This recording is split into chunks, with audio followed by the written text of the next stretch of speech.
Hello, welcome back to the David Watson podcast. I don't know if you can hear the heavy rain, the thunder and lightning, or the fact that I have a raging toothache, which I hope wasn't too obvious during this episode.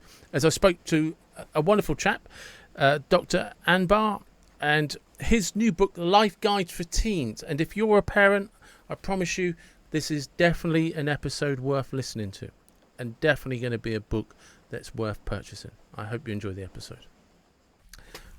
Hello, welcome to the David Watson podcast. I hope you're well, and how are things with you for today? Because you've already seen two patients.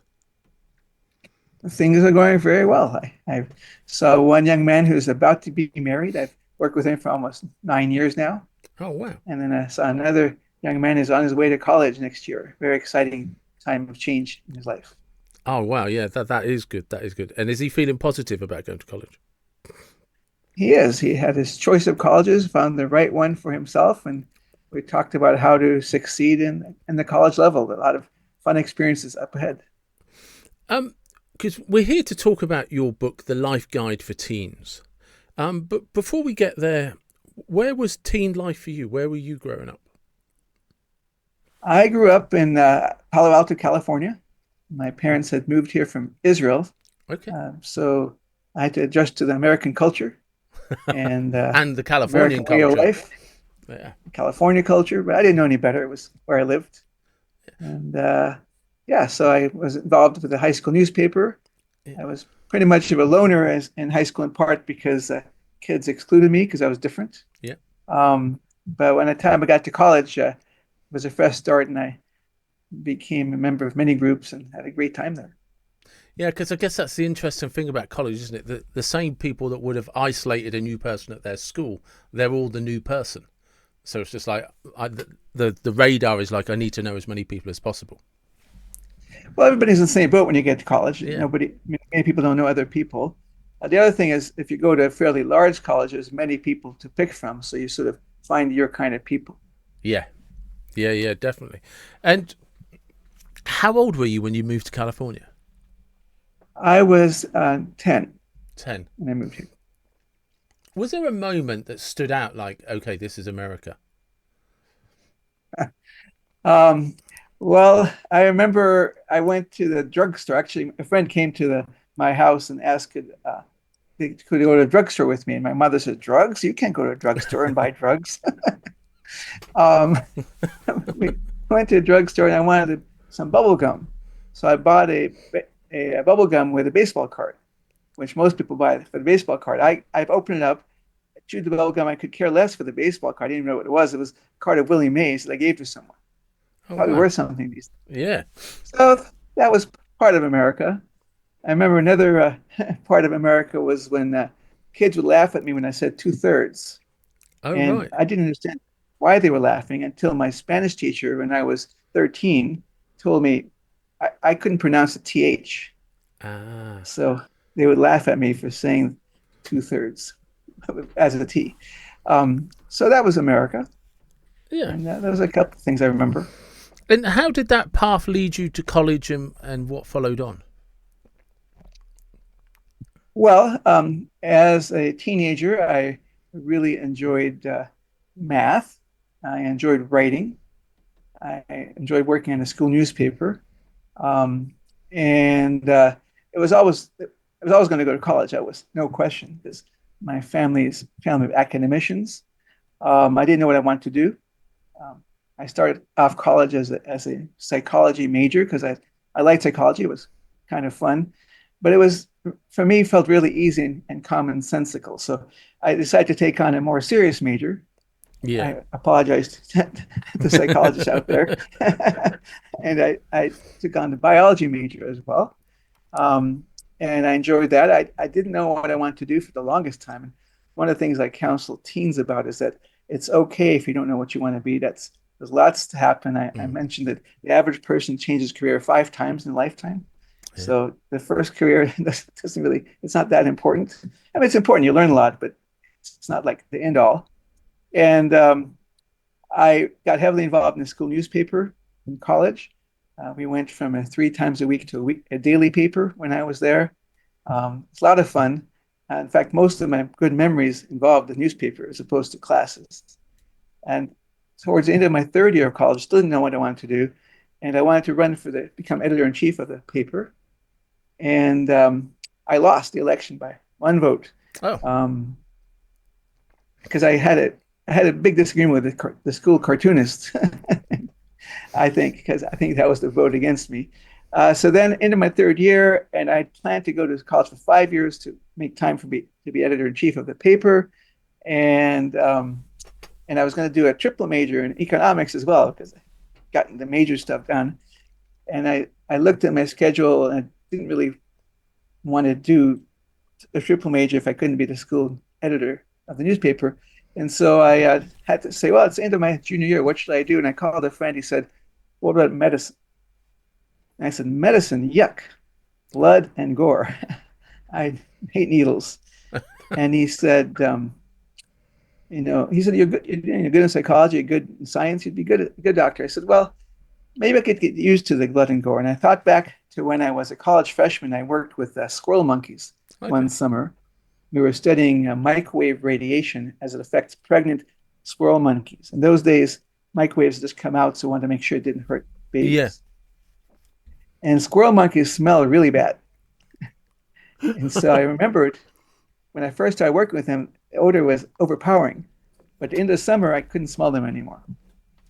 So I said, oh, I guess you can get used to it. That's called desensitization. Yeah. And I said, okay, I'll go to medical school. And that was it. That's how I decided to go to medical school. So medical 1 hour discussion. Yeah. So medical school then led to what? Well, so when I was a teen, another thing I did is I volunteered at the Children's Hospital of Stanford, where I met some young men with cystic fibrosis. Cystic fibrosis is a genetic disease that chews up your lungs and your digestive tract. And in those days, people lived an average of 18, 19 years with CF. And I befriended a couple of kids, and we kept in touch for a number of years after I volunteered. One of them in particular, we were pen pals. He came to visit me while I was in medical school. We went to a Cubs game, I remember that. And I think when I went into medicine, my dream was to cure cystic fibrosis. And my friend that had visited me, he passed away at the age of 19. Oh, wow. Sorry. And so I then chose a career in pediatrics and in pediatric pulmonology, which is lung disease. And I became a director of a cystic fibrosis center. And I'm happy to tell you that over my career in CF, which spanned close to 30 years, we've made great advances. So now we have these new medications. People are living into their 60s and 70s. So that is great. Advances. That is great as well, because you're able to look back through the history of life and see how it's made a change and a difference to people. And that, I think, is one of the kind of the most important things we can do as a person. That's right. That's right. But one of the things that I learned early on is that if I was going to cure CF in the basic science level, I'd have to be in the lab 24/7. And I realized I really liked people. Yeah. And so early in my career, I shifted from basic research to clinical care, which is what I did for the bulk of the first part of my career. As a CF center director, I saw patients. And then when I turned 40, it's so interesting to look back at life, is when I fell into the world of hypnosis and counseling. Let me tell you a bit about that. So I saw this young man who had very bad milk allergies and asthma. And twice in his life, he almost died from eating a milk product. And he came in one day and he said, lately, when I've been smelling cheeseburgers, I've been developing asthma attacks. I thought it was a rather weird story. And I said, can you imagine eating a cheeseburger? He said, sure. He closed his eyes. Within seconds, he couldn't breathe. It looked like he was having terrible distress. And I said, stop it. And he did. I said, you're putting me on. No, I couldn't breathe. That was my asthma. I said, whoa, you could think your way into illness? And if so, can you think your way out? And that was my rather dramatic introduction into the world of hypnosis, because he was doing hypnosis. And I actually wanted to send him to a psychologist in the community to teach him hypnosis. So I figured it could help him control his reactions. He said, I don't want to see a psychologist. I'm not crazy. I want to work with you. And I said, well, I don't know anything about this. I don't care. So remember, I've always liked psychology. And I had a friend at the medical center, Dr. David Keith, who was the chief of child psychiatry at the time. And he told me he could back me up. So, with his permission and blessing, I started learning about hypnosis. And I worked with this one young man for about a year, honing my skills and teaching people how to regulate themselves. I read a lot about it, but since I wasn't being officially trained, I didn't know things you weren't supposed to do, so I did them anyway. And Yeah. they're not supposed to do because they're not supposed to work, but they do work, as I've Yeah. discovered. Yeah. Yeah. No, I When I go on, carry on. so when I joined the hypnosis world, there are hypnosis societies, and I took courses, and I was encouraged to write up my experiences, and I had novel things to introduce because nobody else had. I don't know if it wrote about, had thought about it, but they had certainly hadn't written about it. So, for example, you can type in hypnosis and have your subconscious interact with the therapist and not even remember it, which is a Oh, cool yeah. skill. I, I'll have to look into that because I qualified about 3 years ago as a hypnotherapist. Wonderful. Yeah. There's so much you can do because hypnosis really is, I tell the kids, is a way of using your imagination to help yourself. Yeah. So all hypnosis is self-hypnosis. But I think any individual with chronic disease should learn how to use hypnosis. Oh, Why? Because when you have a chronic illness, it affects your symptoms. Your psychology affects your symptoms. So you might be anxious or depressed because of your symptoms. You might be worried about your future. And all that can make your symptoms worse. hmm. Conversely, if you have a good mindset, you can make your symptoms better. And sometimes it helps you reduce the amount of medications you need. Sometimes you don't need medications anymore, and sometimes you just feel better. For Yeah. all those reasons, people should have the opportunity to learn to self-regulate.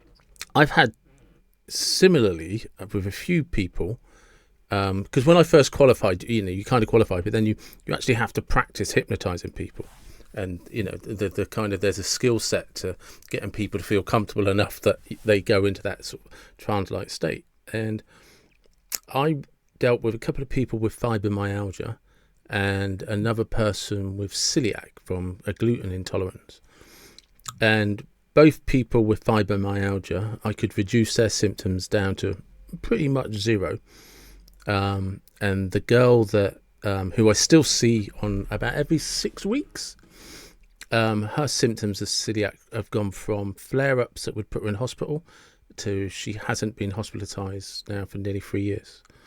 And interestingly, when she's seen her specialist and told her what we were doing, he just went, "That's nice," and didn't inquire any further.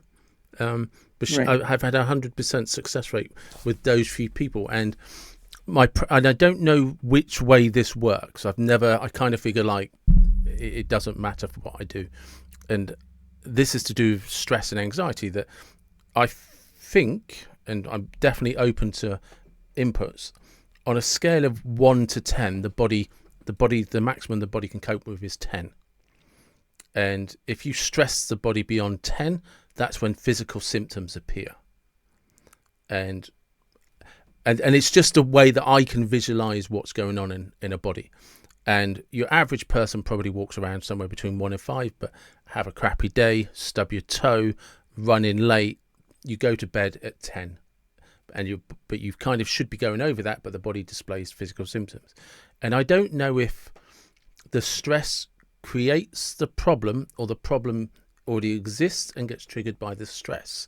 And I figure which way round doesn't matter. And all I do is I go through this thing where I put somebody in hypnosis. I take them to a place that I just called the world's most comfortable, cuddly, snuggly chair.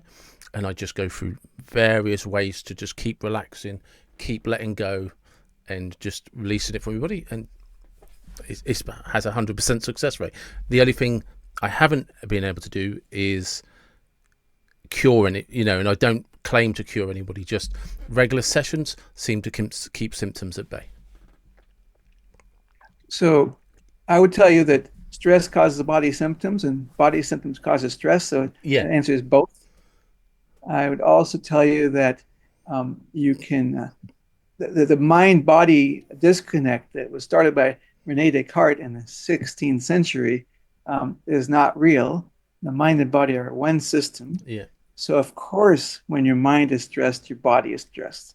And of course, when your body is stressed, your mind is stressed. You're one entity. And so, this is why learning to calm the mind can help the body, and learning to calm the body with medications or warm bath or nice walk will calm the mind. So, there's one system. Yeah, like I said, purely from my own perspective, I've I focus on the results and not the why. Does but largely because I've never had an opportunity to speak with somebody that uses it for kind of medical purposes either, because everybody is confidence, coaching, and stop smoking or lose weight, and you know what I mean. It's just, and that's kind of where I originally planned on going. It's just not what I fell into. So I mentioned Rene Descartes. The reason he split the mind and bodies, he was I believe he was a physician. He wanted to do autopsies, Yes. but the church didn't want him to affect the soul. He said, well, the mind is different from the body. The mind is where the soul is. So you can let me dissect the people. And that's why we have a mind body split. I see. I did not know that. I did not know that. So you've obviously had this success with the hypnosis practice, and what led you then to, or what pattern did you see that led you to write the book? So I've been doing this now for 27 years. Every year it gets to be longer. And I've learned a lot. I've been fortunate to help over 8,000 patients, mostly kids, during this time. But that's only a small number of people who can benefit. I wrote a first book, Changing Children's Lives with Hypnosis. So for those viewers who want to learn more about that, I encourage you to check that book out. But I learned from that book, you always learn that Yeah. hypnosis is a toxic word in our society. People are afraid of it. They don't understand it. So I wrote a second book, The Life Guide for Teens, where hypnosis is not mentioned on the cover. And yet there's a lot of hypnotic and imagery techniques within the book, as well as other not even non-mental techniques to help deal with various issues. As we mentioned, taking care of your body can help your mind. So we talk about that in the book. So the way the book is structured is around topics that affect teenagers. And the young man I told you about earlier, who's about to go to college, has been reading the book. He said it's really helpful to him. The thing he's found most helpful is the discussions about how you have to have a good relationship with yourself. Yes. So before you develop a relationship with others, and certainly romantic relationships, you have to have a good relationship with yourself. You don't have to, but it's a good idea to have a good relationship with yourself. And so each chapter has several tools to help with whatever the topic is: anxiety, anger, fear, happiness, friends, how to do better in school, sports, the stuff that kids deal with. And so my hope in writing the book is to share some of the skills and the tools that I've learned about with people at large. Do you see, are there familiar patterns? Yes. One pattern that's all too familiar and destructive is negative self-talk. Okay. So many people in our society talk negatively to themselves and others. I mean, that's the cancel culture, is negative talk. And you know how toxic our society has become, unfortunately. But people do this to themselves. You're stupid, you'll never amount to much. And the problem with negative self-talk is it becomes your reality. There are books out there about manifesting your future. Manifestation involves how you talk to yourself. What are your expectations? So when you feel you're inadequate, you become inadequate. When you feel, on the other hand, that you can become a star, you can become a star. So that's the first lesson that I teach my patients, is how to use positive talk. And I actually have a physical example of that that's quite convincing to teens. And I have them hold up their arm to the side like this, and then I tell them, I'm going to press down on your arm and don't let me push your arm down. And you have to find, if you're much stronger than a teen, you want to put your arm closer to their shoulder. If you're much weaker, then put it further out. So you want to try to find a place where it's hard for you to press their arm down. And then you tell them, say, I'm weak, I'm weak, I'm weak. Press on the arm again, and the arm will go down. Often there's a prize that said, you're pushing harder, and I'm not. Yeah. And then say, I'm strong, I'm strong, I'm strong, and they become strong. And then the third thing I have them say is, Well, I asked them, what do you think will happen if you say, I'm not weak?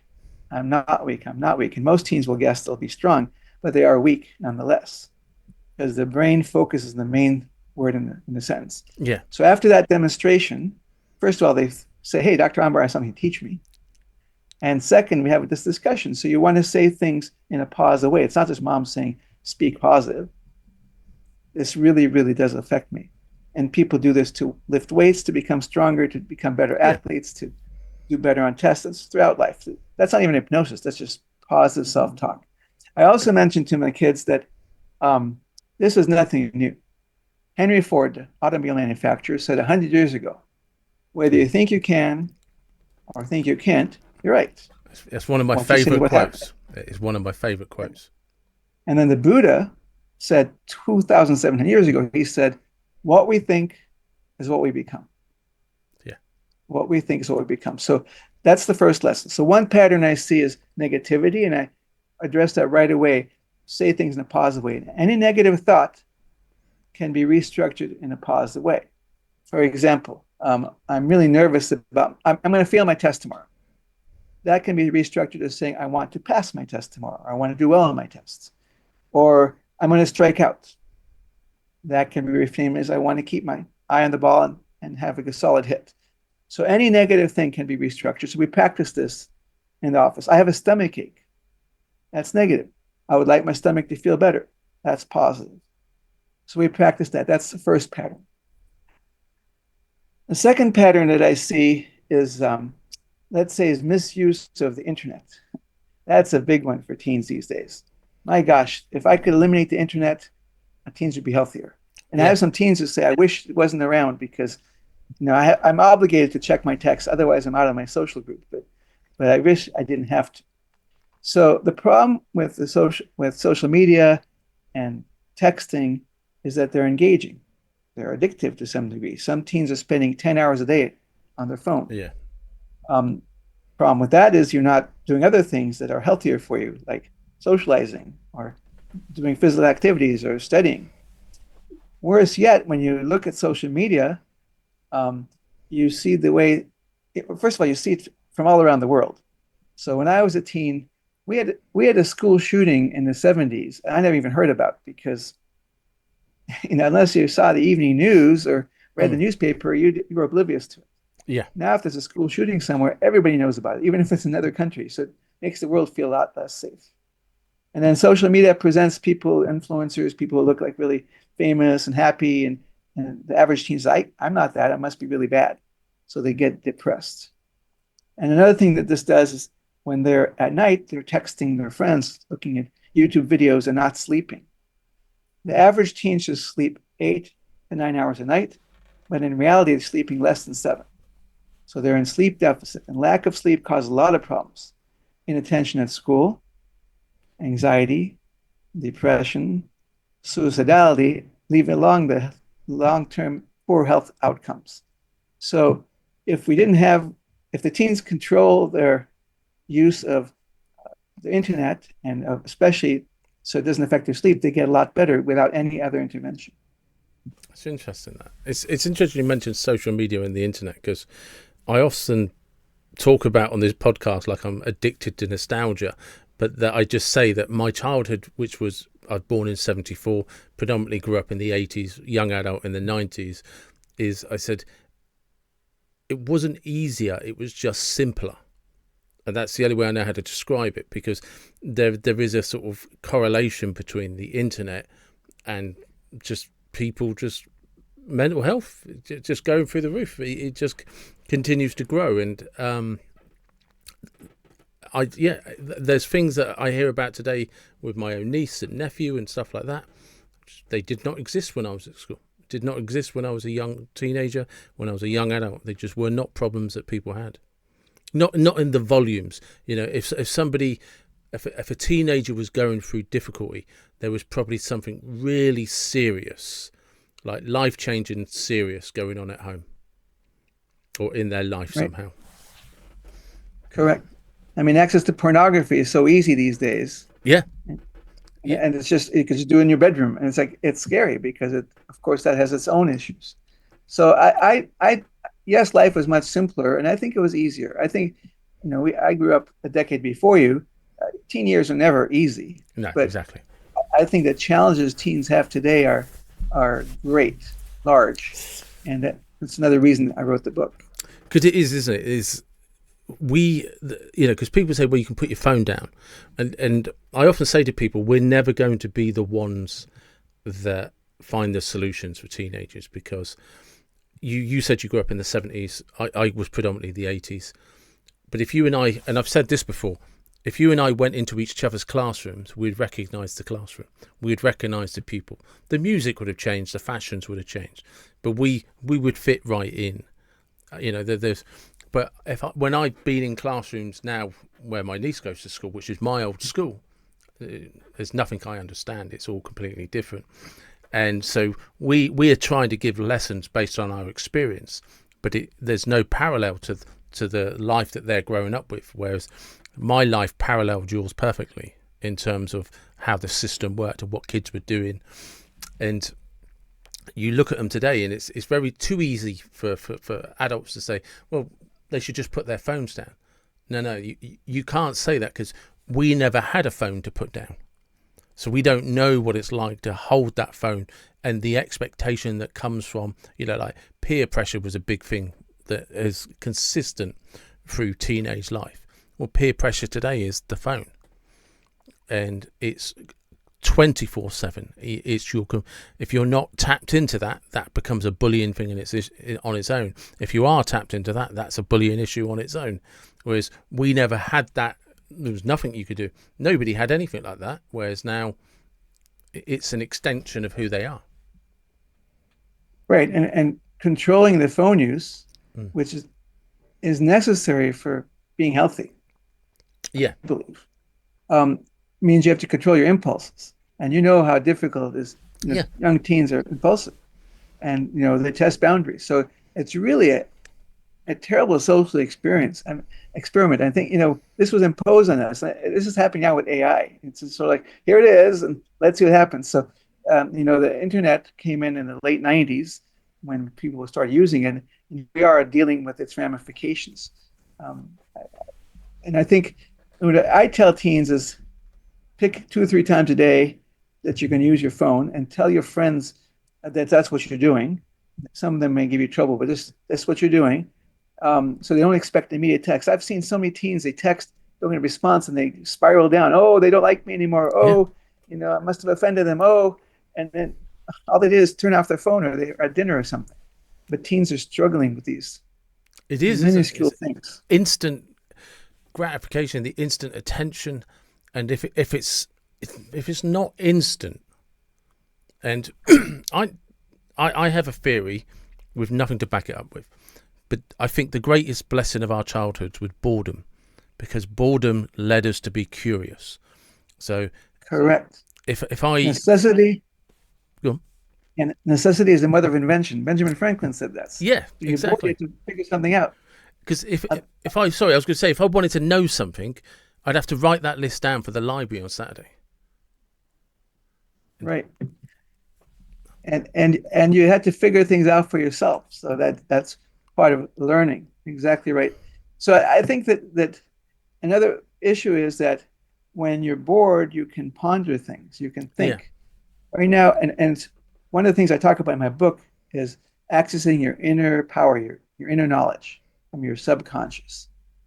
And teens turns out to be quite wise and smart when they listen to themselves. Okay. But to listen to yourself, you have to quiet down your mind. If you have a few moments between friends and what you do is go on the phone and watch a video or play a game, your mind isn't quiet. So put the phone down and take a moment or two to just be with yourself. That's one of the tools I put on in the book. How do you deal with, like I said, because one of the theories about being bored is we looked forward to things that would take a long time. Because if you had a project that might take you 4 to 6 weeks to finish, you were just like, oh, this is amazing. I've actually got something to do for 6 weeks.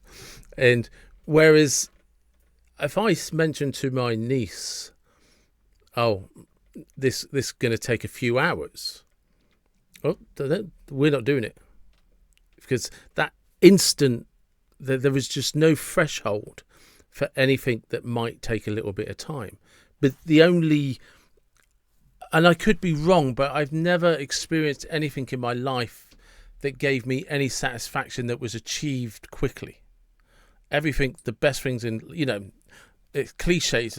There's a reason cliches are actually important, because they have deep truths behind them. But it's the things that you worked for are the things that give you the greatest satisfaction. Correct. And, I think that in my time when I was bored, I would read or I would write. That's why I developed my love of writing. And teens these days do neither. Yeah. In fact, in writing this book, what I emphasize is, well, don't read the whole book. You can read one chapter, read one tool. The tools are like one paragraph long. And just do that, because I know teens don't read cover to cover anymore, if they read at all. Yeah. I guess they read on the net, little snippets and stuff. But, I might be getting into making videos or something, because I want to reach them, but in a way that they can hear. Well, yeah, because that you just said something really kind of quite important.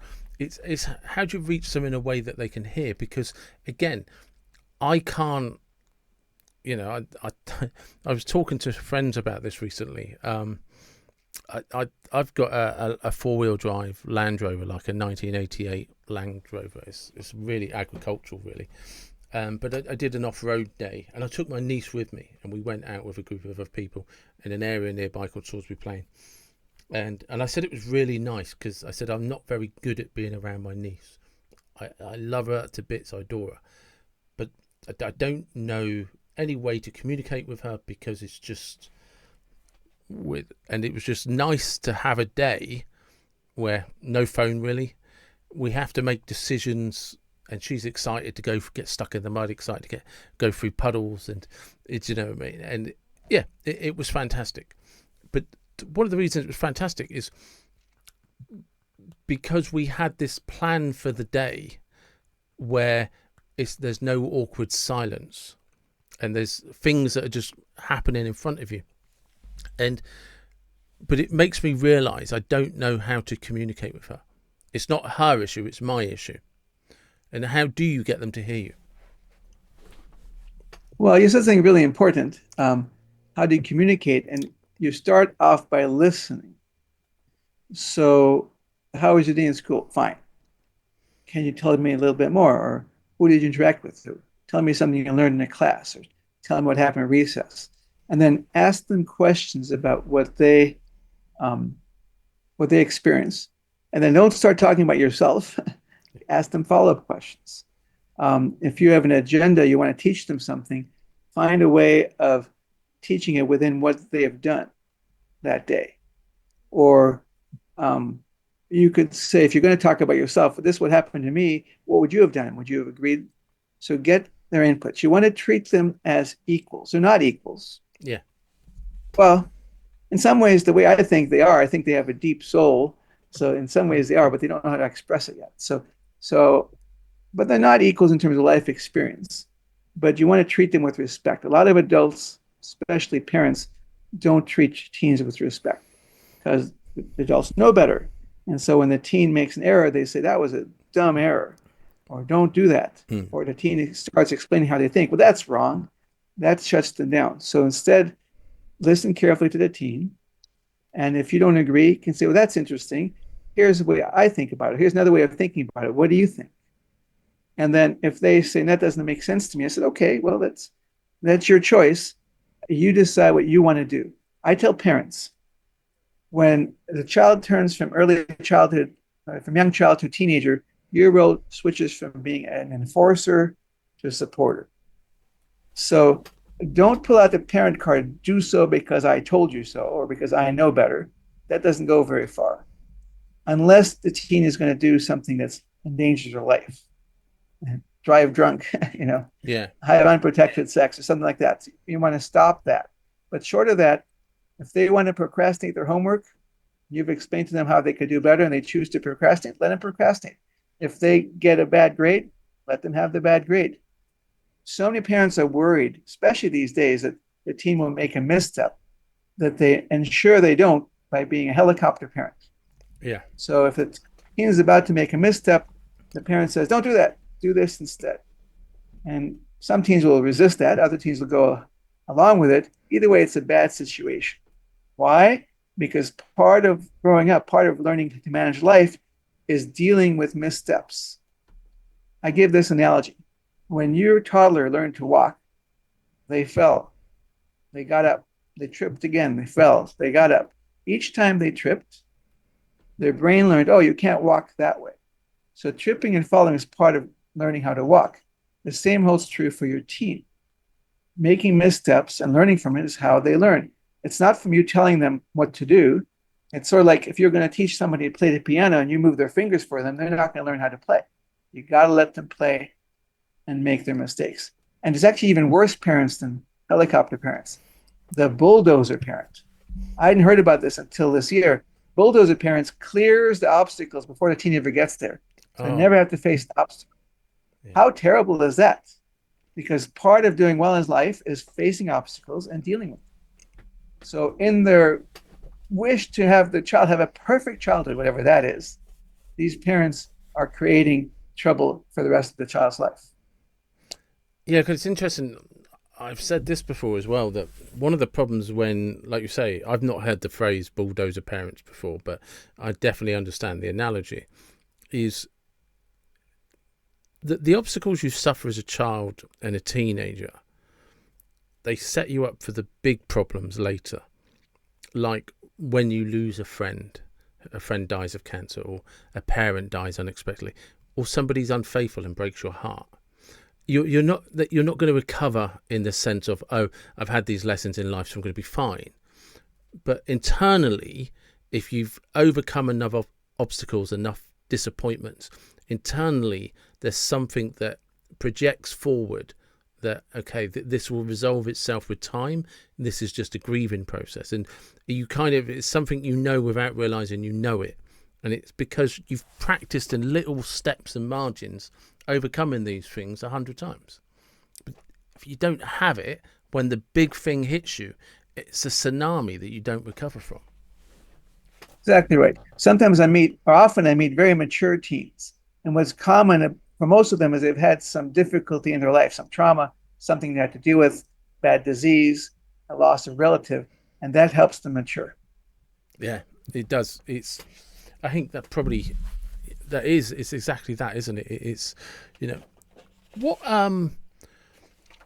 do you find teenagers that are coping well or doing well? What is there a pattern? Like what are they getting right, for want of a better term?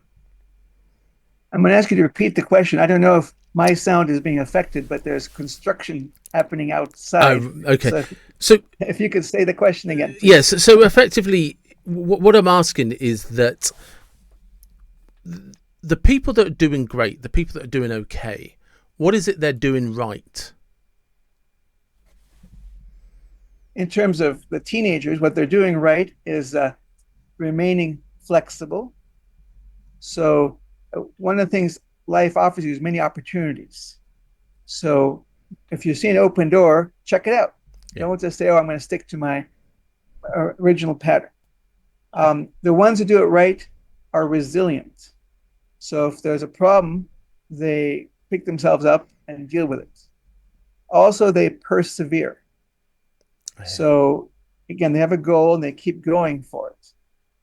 And then also, I would say the ones who do it best use visualization, use hypnosis, manifest what they want to occur. They think about it to occur and they practice it in their minds. Every top athlete uses visualization or hypnosis or some form of this. Why? If they didn't do that, they wouldn't be a top athlete. Yeah. Because 90% of sports is mental. So the best athletes use their mind to the best of their ability. And that's what the most successful teams do.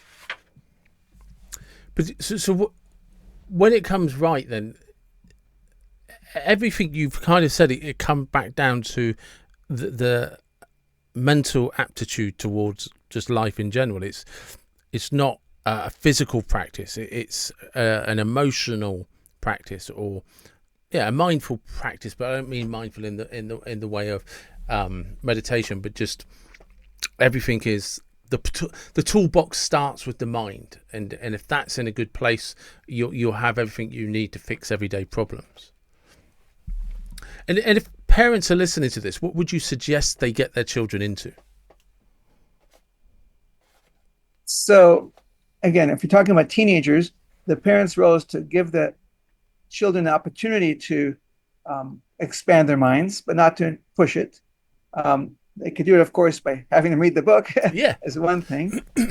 If the child wants to talk, they should listen to the parent. If the child wants to talk to a trusted adult, a counselor, a minister, a psychiatrist, let them do so. I should also say something here about spirituality. Spirituality is something a lot of our society has lost out on.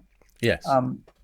Because religion has become less important. And religion is not the only way to become spiritual. You can become spiritual by taking a walk out in nature, by going to an amazing museum, by talking to your subconscious.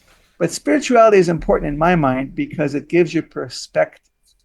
When life is difficult, but you can put in perspective and understand, hey, I'm growing from this difficulty. Or if you're religious, God doesn't give me something I can't handle. Or this is what life is about, is dealing with challenges. If you can look at the challenges that way, they're much more manageable. And so parents can help their teens by exposing them to that. And the last thing I want to say here is be a role model.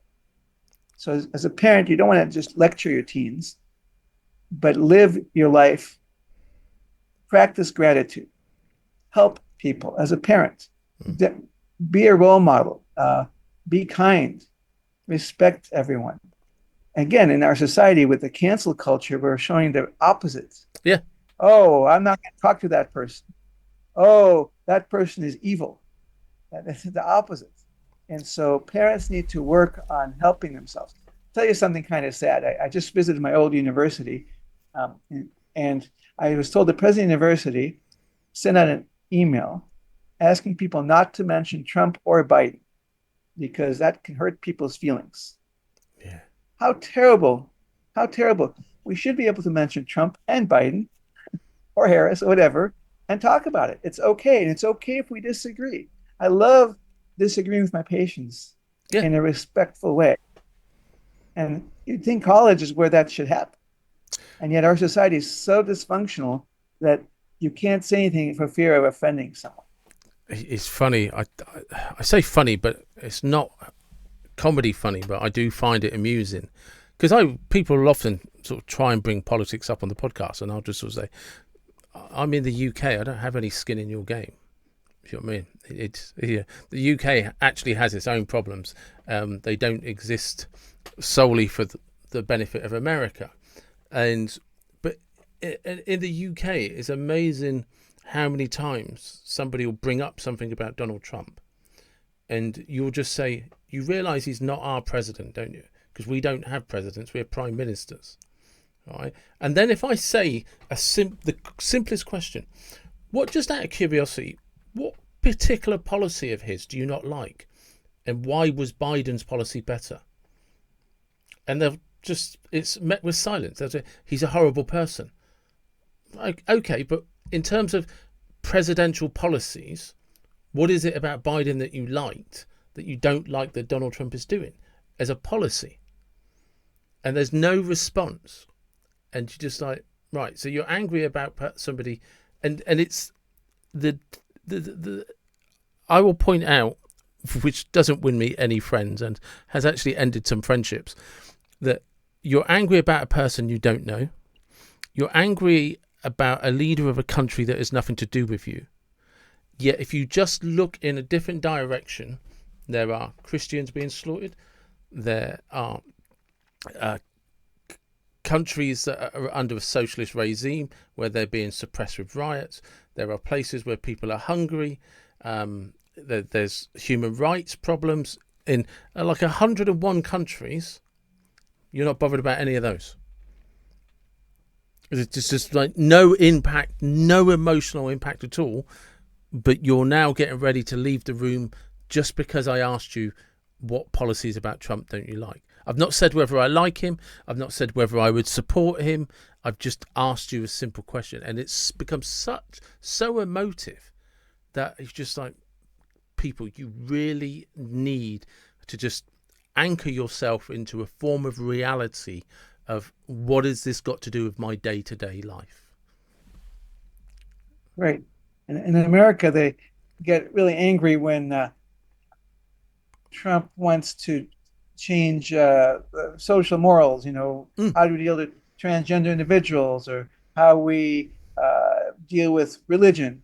And, mm. in England, I understand people have been arrested for posting something Yeah, there are that people offended in someone, jail. which is not, that's worse than where we are Yeah, here. yeah. But Oh, this people is don't seem to understand that in the United States. We're pretty free here.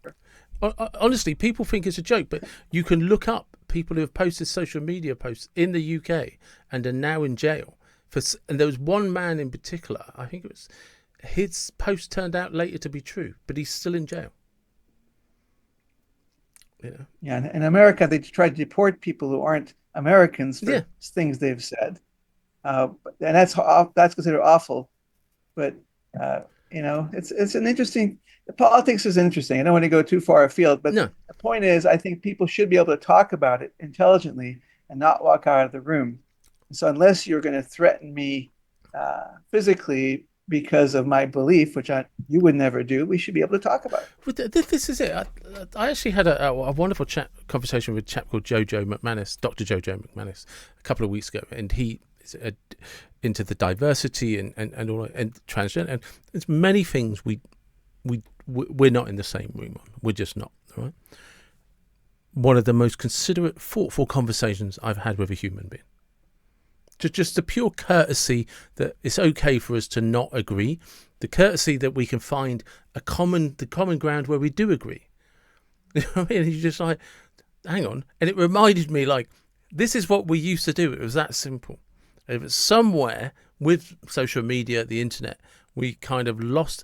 And I used to think it was because of our inbuilt tribalism, but I think it's greater than that now. I think because people almost feel the concept of the tribalism, I think, used to be my way of understanding what was going on.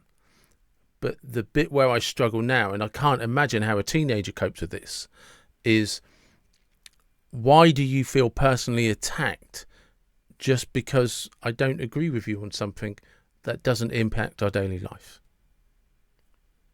Well, talk about teenagers again. So teenagers feel personally attacked when the teacher yells at the whole class. Yeah. They make it personal. That's part of growing up, is learning it's not all about you.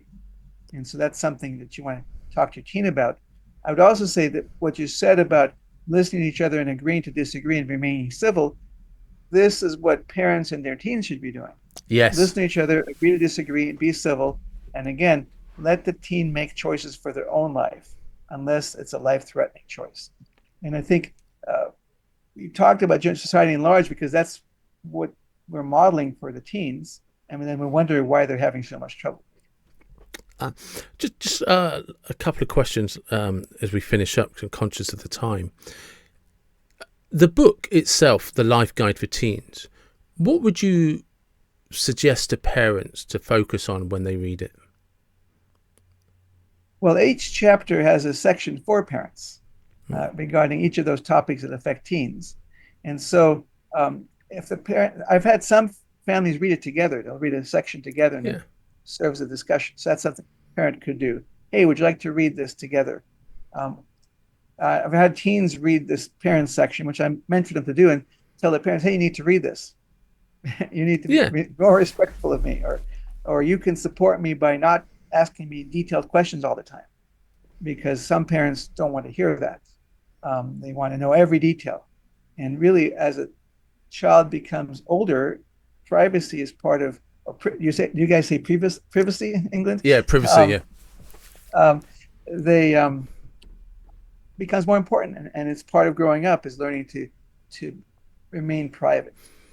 And so I think that looking at the book, if it's on the shelf, if a teen is struggling, parent can say, hey, maybe there's a solution in there for you.